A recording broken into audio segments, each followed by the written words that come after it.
DNA में Congress party है, जो हमारे बब्बर शेर है।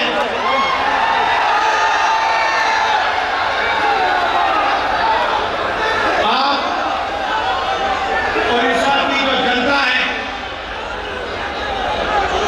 उनकी रक्षा करते हो। ओडिशा की सरकार का सिर्फ एक काम है, ओडिशा का जो धन है उसको ओडिशा की गरीब जनता से चोरी करने का काम आपकी सरकार सिर्फ यही करती है। पहले बीजेपी की सरकार ये करती आई, अब बीजेपी की सरकार यही काम कर रही है। एक तरफ ओडिशा की गरीब जनता, दलित, आदिवासी, पिछड़ा वर्ग, कमजोर लोग, किसान, मजदूर, और दूसरी तरफ 5-6 अरबपति और बीजेपी की सरकार। ये लड़ाई हो रही है और इस लड़ाई में कांग्रेस पार्टी का कार्यकर्ता जो है वही इस लड़ाई को ओडिशा के वही इस लड़ाई को ओडिशा की जनता के साथ मिलकर जीत सकता है और कोई नहीं जीत सकता है। भाइयों बहनों, बीजेपी पूरे देश में संविधान पर आक्रमण कर रही है।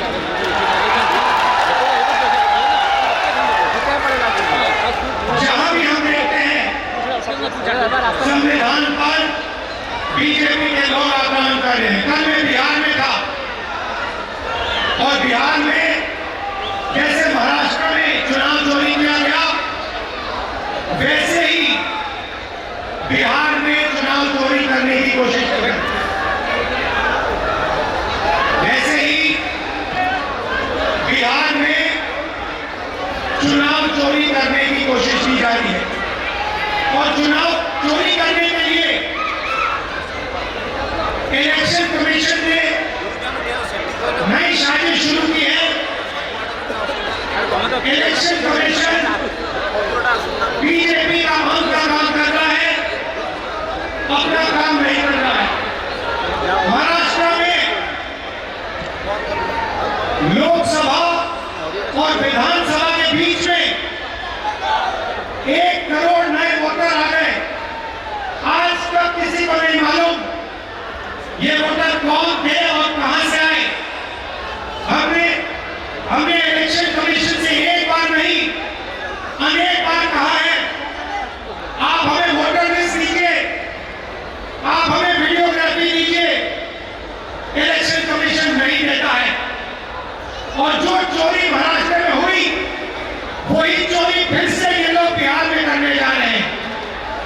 कल मैं बिहार गया, इंडिया गठबंधन के नेताओं के साथ हमने कहा कि बिहार में हम इलेक्शन कमीशन को बिहार का चुनाव चोरी नहीं करने देंगे, बीजेपी को चुनाव नहीं चोरी करने देंगे। भाइयों बहनों, ओडिशा इनका मॉडल है। यहाँ पे 5-6 बड़ी कंपनियों को ये आपका पूरा का पूरा धन दे रहे हैं। अभी मैं डेलीगेशन से मिला, किसान के डेलीगेशन से मिला, महिलाओं से मिला और उनकी आवाज सुनी, उनका दुख सुना, उनका दर्द सुना। भाइयों बहनों, जल, जंगल और जमीन आदिवासियों की है। मैं फिर से दोहराना चाहता हूं, जल, जंगल और जमीन आदिवासियों की है और आदिवासियों की रहेगी।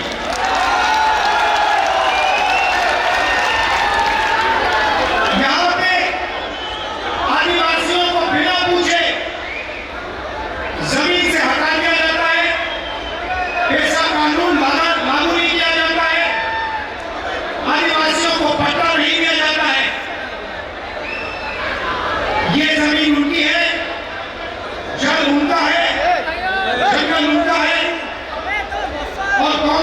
पार्टी ऐसा कानून लाई, ट्राइबल बिल लाई, और इन कानूनों को हम लागू करके दिखाएंगे और आदिवासियों को उनकी जमीन वापस दिलवाएंगे।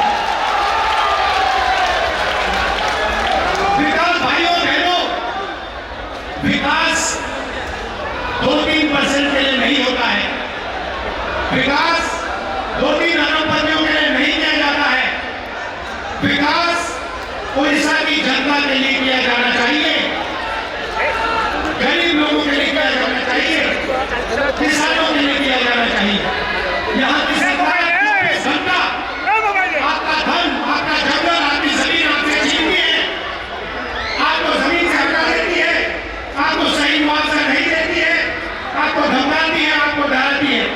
और मैं यहाँ से कहना चाहता हूँ, हमारे आदिवासी भाई हो, हमारे किसान हो, हमारे मजदूर हो, जिन पर भी सरकार आक्रमण कर रही है, जिनके खिलाफ अत्याचार हो रहा है, उनके साथ कांग्रेस पार्टी के सारे नेता खड़े मिलेंगे।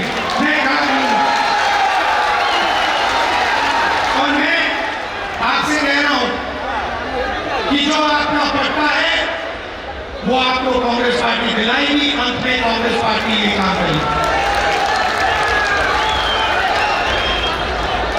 नरेंद्र मोदी जी एक नई योजना लाए थे। पूरे देश में उन्होंने फसल बीमा योजना, एक नई योजना लागू की थी। उन्होंने कहा था कि जब किसानों को मुश्किल होगी, तूफान ओले से उनका नुकसान होगा, तो ये नई योजना उनकी मदद करेगी। और उन्होंने क्या किया? उन्होंने आपसे पैसा लिया, गरीब जनता से, गरीब किसानों से पैसा लिया, प्रधानमंत्री बीमा योजना के लिए सरकारों से पैसा लिया, सेंट्रल गवर्नमेंट से पैसा लिया, और वो पैसा उन्होंने पूरी 3-4 बड़ी कंपनियों को दिलवाया। आज सच्चाई है कि जब आंधी आती है, तूफान आता है, ओला गिरता है, किसान को मुआवजा नहीं मिलता। हजारों करोड़ रुपए नरेंद्र मोदी जी ने किसानों का पैसा, स्टेट सरकारों का पैसा, यूनियन दिल्ली की सरकार का पैसा उठाकर इन कंपनियों को दिया। मगर ये कंपनियां जब आपका नुकसान होता है, आपका पैसा वापस आपको नहीं देती है। ये सच्चाई है। और उड़ीसा के किसी भी किसान से आपने पूछ लीजिए, जहां भी यहाँ पे नुकसान होता है, आंधी आती है, तूफान आते हैं, आप जाके पूछिए, किसान से पूछिए, क्या आपको बीमा योजना का पैसा मिला? और एक आवाज से उड़ीसा के सारे किसान आपको जवाब देंगे कि हमें पैसा नहीं मिला, हमारा पैसा चोरी किया गया, हमारा पैसा बीमा योजना में हमें नहीं मिलता। मैंने शुरुआत में कहा कि ये कॉन्स्टिट्यूशन के खिलाफ, संविधान के खिलाफ आक्रमण है।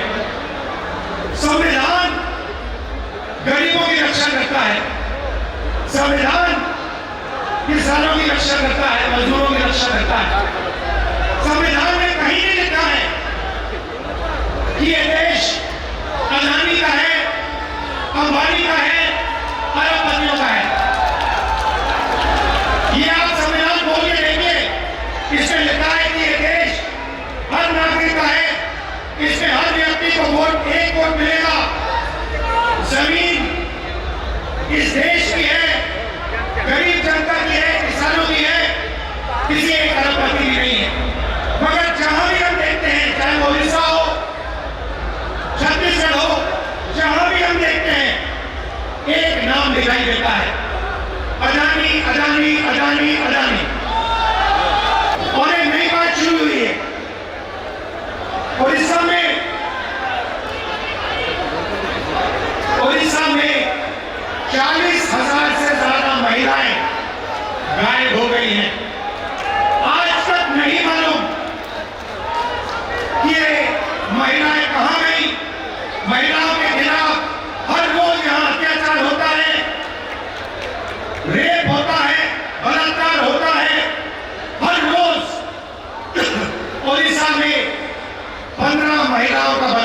सरकार होता और आपकी सरकार को कुछ लेना देना नहीं।